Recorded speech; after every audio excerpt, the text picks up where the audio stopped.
जय हिंद। स्वागत है आपका एमए गुरुकुल में। और आज हम एक क्लास एक टॉपिक फिनिश के अंतर्गत आपका अक्षांश रेखाओं को फिनिश करने वाले हैं। ज्योग्राफी का एक बड़ा ही अच्छा सा टॉपिक है जिसको अक्षांश रेखाओं के नाम से या अक्षांश के नाम से जाना जाता है। ठीक है, तो ये अक्षांश रेखाएं क्या होती हैं, क्या जरूरत पड़ी इनकी, और कितनी होती हैं और कैसे होती हैं, इन सभी प्रश्नों का हल हम इसी क्लास में एक क्लास के अंतर्गत देखने वाले हैं। और आशा करूंगा कि इस क्लास को देखने के बाद अक्षांश रेखाओं से संबंधित जो भी आपके प्रश्न बनेंगे वो सारे आप हल कर पाओ। ठीक है, तो रैपिड फायर फॉर्म में आपके सामने प्रस्तुत है अक्षांश रेखाएं। ठीक है, बिना किसी टाइम को गवाए आप क्या कीजिएगा, कॉपी पेन लेकर के बैठिएगा। स्टार्ट करते हैं आज की क्लास और अक्षांश रेखाओं के साथ। आपको पता है सबसे पहली बात बनती है कि पृथ्वी की जो आकृति है वो कैसी है। पृथ्वी की आकृति आपकी जियोइड है, इसको याद रखना। ठीक है, पृथ्वी की आकृति कैसी बनती है, तो आपकी जियोइड आकृति पृथ्वी की बनती है। ठीक है, वही अगर भूमध्य रेखा से उत्तर और दक्षिण दिशा में स्थित किसी स्थान की कोणीय दूरी को आप अक्षांश कहते हैं। कोणीय दूरी को क्या कहा जाता है, अक्षांश कहा जाता है। वह कोण पृथ्वी के केंद्र पर बनता है। हम ये कह रहे हैं आपसे, अगर मैं यहां आपको आपको अक्षांश समझाने की बात करता हूं, मान लेते हैं कि ये आपका अर्थ है। ठीक है, ये क्या है, आपका अर्थ है। और अर्थ को दो बराबर भागों में, पृथ्वी को दो बराबर भागों में बांटने वाली रेखा को आप 0 डिग्री अक्षांश कहते हैं या अक्षांश रेखा कहते हैं। इसको क्या कहते हैं, अक्षांश रेखा कहते हैं। ठीक है, 0 डिग्री अक्षांश रेखा कहते हैं, या इसी को भूमध्य रेखा के नाम से जाना जाता है। इसी को विषुवतीय रेखा के नाम से या विषुवत रेखा के नाम से जाना जाता है। विषुवत रेखा के नाम से जाना जाता है या इक्वेटर के नाम से इसको जाना जाता है।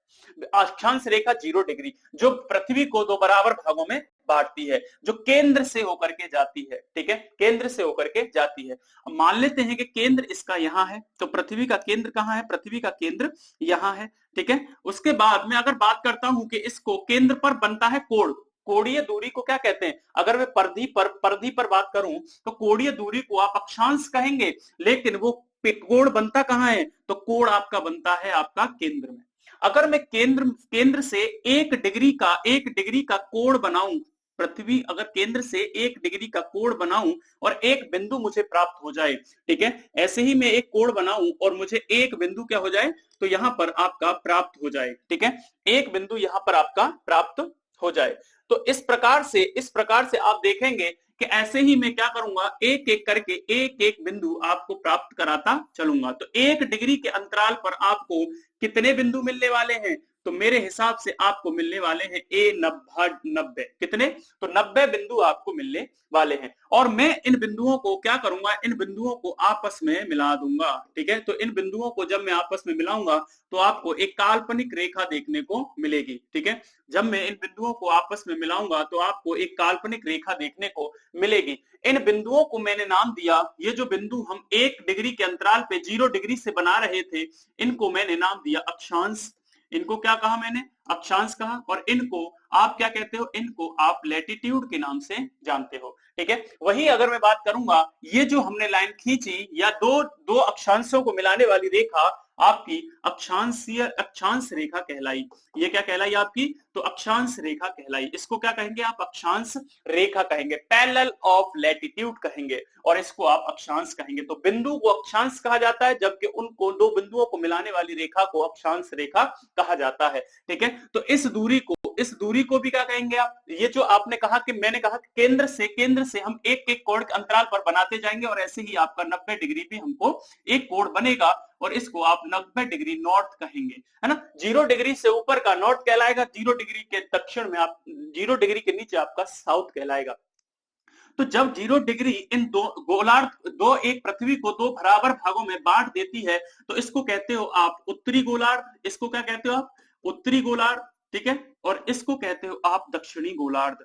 इसको क्या कहते हो आप, दक्षिणी गोलार्ध। ठीक है, ये हो गया आपका दक्षिणी गोलार्ध और ये हो गया आपका उत्तरी गोलार्ध, है ना। अब मैंने कहा कि उत्तरी गोलार्ध में कितने कितने आपकी काल्पनिक रेखाएं हैं, जो अक्षांश रेखाएं हैं, या कितने अक्षांश बिंदु बनाए जा सकते हैं, तो आपका जवाब होगा 90 बिंदु बनाए जा सकते हैं। कितने बिंदु, 90 बिंदु आपके बनाए जा सकते हैं। तो 90 बिंदु ऊपर हो जाएंगे और 90 बिंदु ऐसे ही आपके नीचे होने वाले हैं। तो यहाँ भी कितने होंगे आपके, तो 90 डिग्री साउथ हो जाएगा और यहाँ भी आपके 90 होंगे। तो मेरे हिसाब से आपका जो अक्षांशीय बिंदु है या अक्षांश है वो आपका पता चल गया होगा आपको कि उत्तरी गोलार्ध में 90 अक्षांश हो जाएंगे, 90 अक्षांश हो जाएंगे। कितने, तो 90 आपके अक्षांश होंगे, इस बात का ध्यान रखना। और दक्षिणी गोलार्ध में आपके कितने अक्षांश होंगे, तो दक्षिणी गोलार्ध में भी आपके 90 अक्षांश होने वाले हैं। ठीक है, अभी मैंने रेखाओं की बात नहीं की है, तो ये आपके अक्षांश होने वाले हैं। तो 90 अक्षांश उत्तरी गोलार्ध में, 90 अक्षांश आपके दक्षिणी गोलार्ध में। तो कितने अक्षांश हो गए आपके, तो 180 आपके अक्षांश हो जाएंगे। तो अक्षांशों की संख्या कितनी होती है, तो आपकी 1 डिग्री होती है। और मैं अगर इसमें एक और ऐड कर दूं, यानी कि जब हम अक्षांश रेखाओं की बात करेंगे, तो देखो 180 ग्लोब पर आपके अक्षांश होते हैं, जो क्षैतिज रेखाएं होती हैं, हम इनको अक्षांशीय रेखाएं कहते हैं। एक अक्षांश को दूसरे अक्षांश से मिलाने वाली रेखा अक्षांशीय रेखा कहलाती है। अक्षांश कितने हैं, तो 180 हैं। इस अक्षांशों में से अगर आप नॉर्थ पोल को देखोगे और साउथ पोल को देखोगे, या मैं ऐसे कहूं कि 90 डिग्री नॉर्थ जो है आपका अक्षांश बिंदु के फॉर्म में है, और साउथ जो 90 डिग्री साउथ है वो भी आपका बिंदु के फॉर्म में है। तो क्या हम बिंदुओं को, दोनों बिंदुओं को इसमें से माइनस नहीं कर देंगे, तो 2 बिंदु माइनस हुए तो आपके अक्षांश रेखा कितनी आ गई, अक्षांश रेखा आपके 178 आ गई। और आपको पता है कि भले ही आपका कोण 0 डिग्री पर आपकी इक्वेटर बनती है, लेकिन ये भी कहीं ना कहीं दो अक्षांशों को मिला रही है, और ऐसी मिलाने वाली रेखा भी अक्षांश रेखा कहलाती है। और प्लस इसमें हमने 0 डिग्री भी ऐड कर दी। तो इस प्रकार से आपके पास कितने अक्षांशीय रेखाएं हो गई, तो 179 आपकी अक्षांशीय रेखाएं होती हैं। तो ग्लोब पर आपकी 179 अक्षांश रेखाएं होती हैं, जबकि आपके 180 आपको अक्षांश देखने को मिलते हैं। इतनी बातें इस क्वेश्चन में आपको देखना था। ठीक है, आशा करता हूं कि ये समझ में आया होगा, कॉन्सेप्ट है सारा, है ना। तो इसे विषुवत वृत्त के दोनों ओर अंशों में मापा जाता है। आपको बताया अभी कि 0 डिग्री के उत्तर में भी और 0 डिग्री के दक्षिण में भी इसको मापा जाता है। विषुवत वृत्त यानी कि हम 0 डिग्री को ही विषुवत वृत्त कह रहे हैं। 0 अंश के अक्षांश को प्रदर्शित करता है, और यह सबसे लंबा अक्षांश है। और यह क्या है, सबसे लंबा अक्षांश है। ठीक है, ये क्या है, सबसे लंबा अक्षांश है। अगर मैं आपको यहां कुछ दिखाने की कोशिश करूं, तो आप देख पाओगे कि जो हमारा पृथ्वी का जो आपका एक्सिस है वो कुछ इस प्रकार से है। एक्सिस क्या है, कुछ इस प्रकार से है, लेकिन अपने एक्सिस पर सीधी नहीं है पृथ्वी। पृथ्वी अपने एक्सिस पर कितना झुकी हुई है, ये पृथ्वी का एक्सिस है, और ये आपका पृथ्वी का, ये आपका 90 डिग्री नॉर्थ पोल है, और ये आपका 90 डिग्री साउथ पोल है। ठीक है, ये आपका 90 डिग्री नॉर्थ पोल और ये आपका साउथ पोल। तो 90 डिग्री आपका एक्सिस पर नहीं मिलता, 23.5 डिग्री के कोण पर मिलता है। तो ये वाला कोण जो बनता है 23.5 डिग्री का बनता है, और 23.5 डिग्री जो हमारी पृथ्वी है वो अपने एक्सिस पर झुकी हुई है। तो जिसके चलते विषुवत रेखा कुछ इस प्रकार आपको मिलने वाली है, जो आपकी 0 डिग्री है।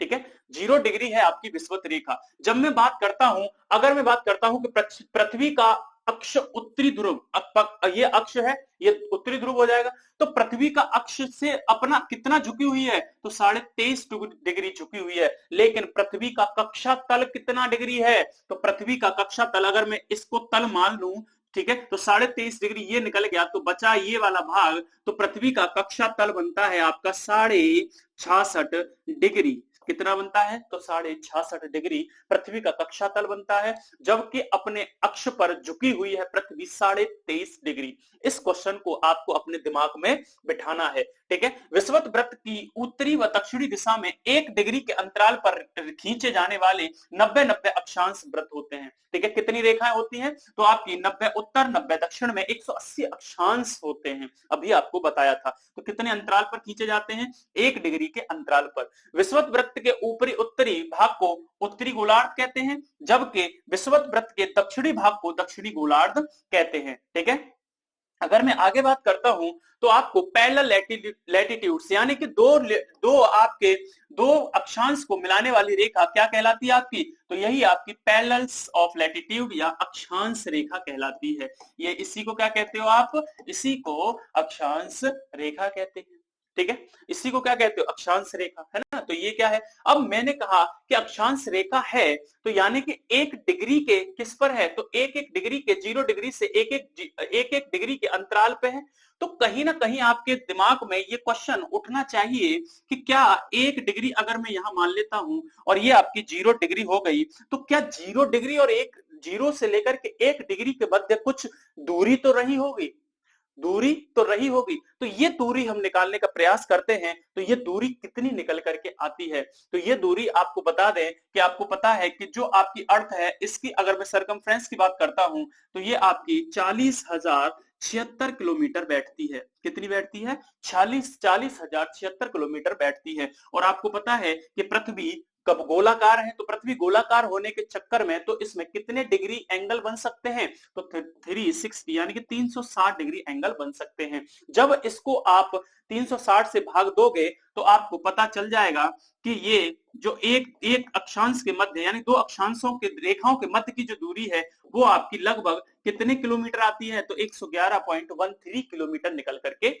आती है। ठीक है, आप इस इक्वेशन का यूज करके आप इन अक्षांश रेखाओं के बीच की दूरी निकाल सकते हो। ठीक है, तो काल्पनिक रेखाओं का एक ऐसा समूह जो पृथ्वी के चारों ओर पूरब से पश्चिम या पश्चिम से पूरब कह लीजिए, पूरब से पश्चिम या पश्चिम से पूरब या पूरब से पश्चिम दिशा में विषुवत रेखा के समानांतर, विषुवत रेखा के समानांतर, क्या ये विषुवत रेखा है, क्या ये 30 डिग्री आपकी साउथ है, तो क्या ये इसके समानांतर नहीं हो गई। ठीक है, इसीलिए इनको पैरेलल ऑफ लैटिट्यूड कहते हैं। ठीक है, समानांतर खींची जाती है। भूमध्य रेखा से एक समान कोणीय दूरी वाले स्थानों को मिलाने वाली रेखा आपको बताया अक्षांश रेखा कहलाती है। ये सभी क्वेश्चन मैं आपको बता चुका हूं। अगर मैं आगे बात करता हूं तो पृथ्वी का अक्षीय झुकाव कितना है, तो पृथ्वी का अक्षीय झुकाव आपको पता है 23.5 डिग्री है। कितना है, 23.5 डिग्री है। और पृथ्वी का कक्षा तल कितना है, तो 66 डिग्री है। ठीक है, तो ये आपकी पृथ्वी है। अगर मैं इसको कक्षा तल मान लेता हूं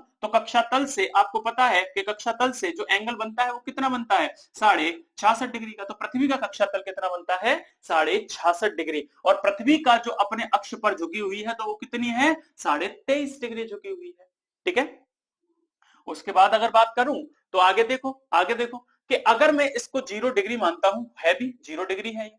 0 डिग्री से अगर आप उत्तर की ओर, 0 डिग्री से आप अगर उत्तर की ओर चलते चले जाओगे तो आपको 23.5 डिग्री कहीं नजर आएगा, 23.5 डिग्री कहीं नजर आएगा। तो 23.5 डिग्री अक्षांश रेखा को आप क्या कहते हो, तो कर्क रेखा कहा जाता है। तो 23.5 डिग्री उत्तर की अक्षांश रेखा को क्या कहा जाता है, तो कर्क रेखा कहा जाता है। और इसको इंग्लिश में इसको ट्रॉपिक ऑफ कैंसर के नाम से जानते हैं। तो ये एक अक्षांश रेखा है, याद रखिएगा। ठीक है, अगर मैं वही उत्तर की ओर और चला जाऊं तो 66 डिग्री उत्तर में आपको एक व्रत मिलेगा जिसको आप आर्कटिक व्रत के नाम से जानते हो। इसको क्या क्या किस नाम से जानते हो, तो आर्कटिक व्रत। आर्कटिक व्रत आपको कहां मिलने वाला है, 66 डिग्री नॉर्थ में। और वहीं अगर नॉर्थ में अगर 90 डिग्री नॉर्थ पे चले जाओगे आप तो आपको नॉर्थ पोल मिल जाएगा। ठीक है, अगर मैं इक्वेटर से दक्षिण की बात करता हूं तो दक्षिण में आप जब 23.5 डिग्री दक्षिण आओगे तो आपको मकर रेखा देखने को मिलेगी। क्या मिलेगी, मकर रेखा देखने को मिलेगी,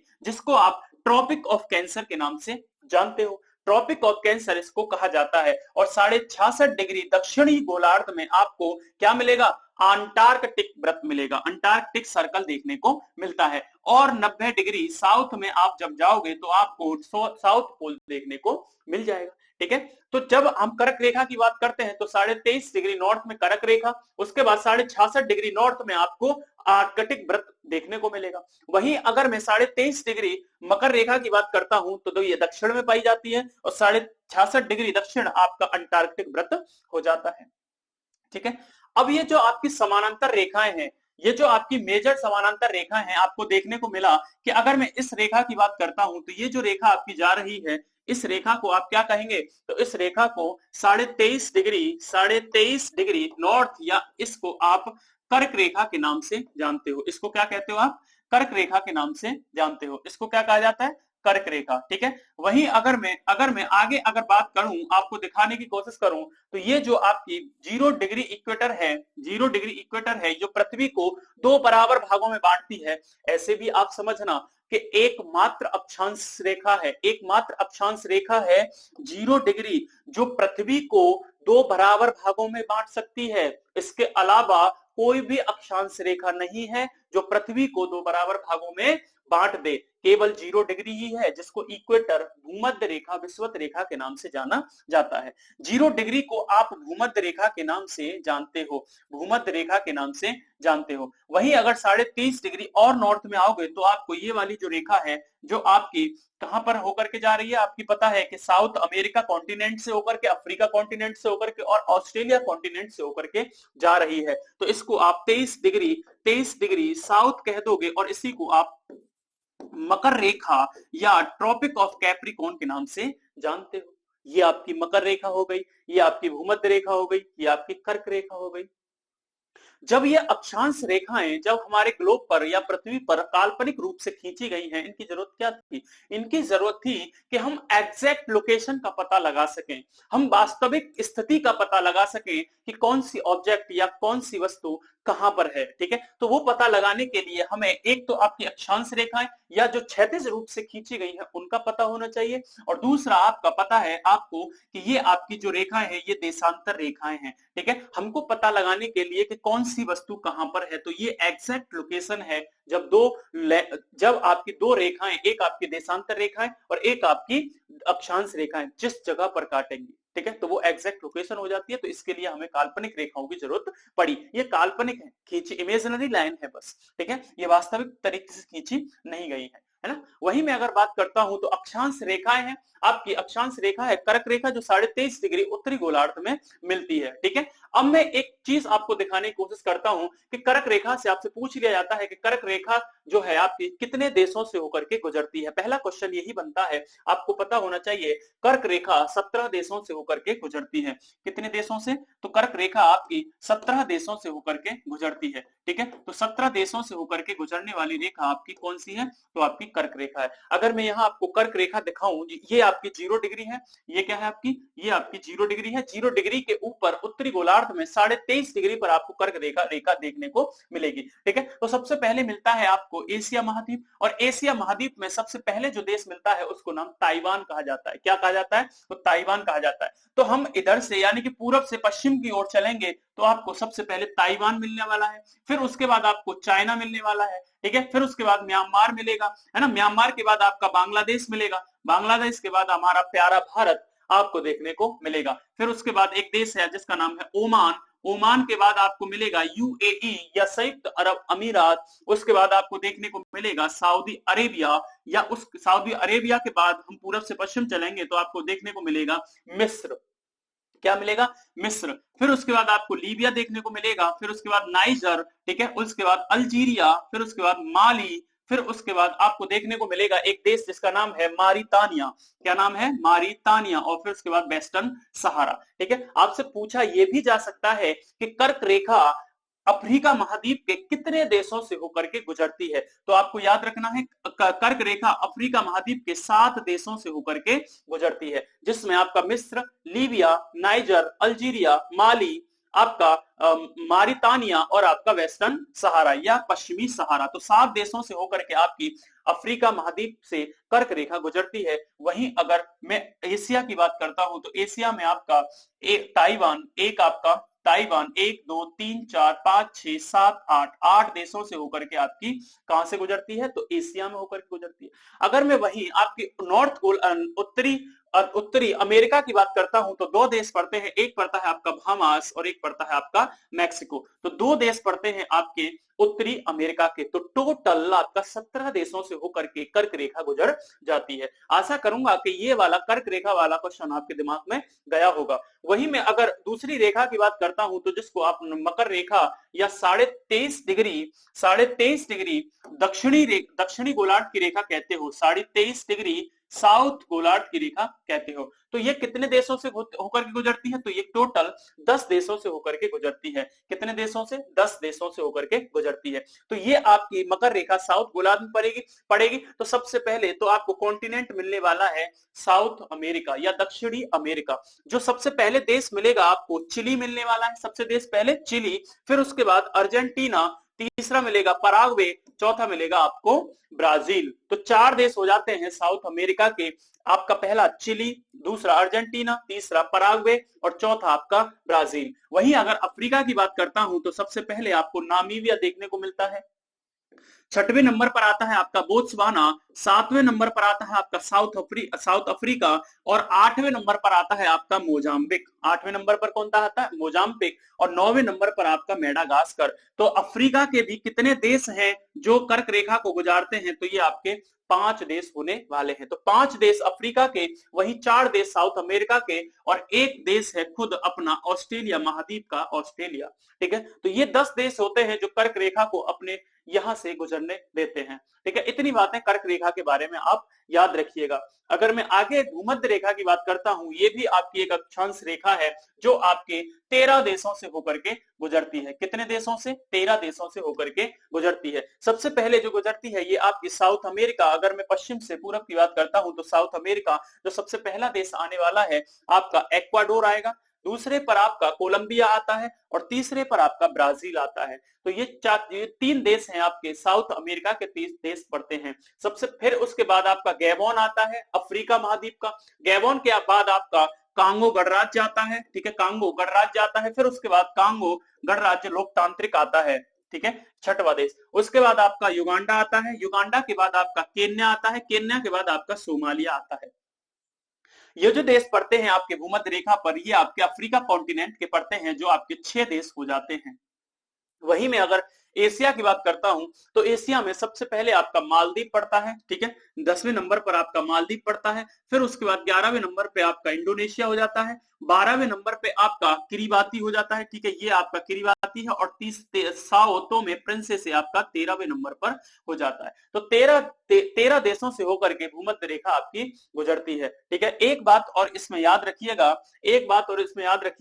कि तीनों रेखाओं को गुजारने वाला वह कौन सा कॉन्टिनेंट है जो तीनों रेखाओं को अपने यहां से गुजरने देता है। तो आपको स्पष्ट दिखाई दे रहा होगा अफ्रीका महाद्वीप। कौन सा द्वीप? आपका अफ्रीका महाद्वीप। आप अगर देख पाओगे तो ये तीनों रेखाओं को, तीनों समानांतर रेखाओं को, तीनों अक्षांश रेखाओं को, जो मेजर रेखाएं हैं वो अपने यहां से गुजरने देता है। तो सबसे पहले हो जाती है आपकी कर्क रेखा 23.5 डिग्री नॉर्थ वाली, ये आपकी कर्क रेखा है। ठीक है, आप अगर देख पाओगे तो ये आपकी कर्क रेखा है। ठीक है, उसके बाद आपकी ये भूमध्य रेखा है। ठीक है, और उसके बाद आपकी ये आपकी मकर रेखा है। तो एकमात्र महाद्वीप जहां से तीनों रेखाएं गुजरती है, मकर रेखा, कर्क रेखा और भूमध्य रेखा। आशा करता हूं कि ये आज का सेशन आपको पसंद आया होगा और अक्षांश रेखाओं से ऐसा कोई भी क्वेश्चन नहीं होगा, चाहे कितना भी घुमा के पूछ ले आप कर पाओगे। ठीक है, तो आज के सेशन में था इतना ही। मिलते हैं अगले सेशन में एक नया टॉपिक लेकर के आपके समक्ष। ठीक है, जब तक के लिए आप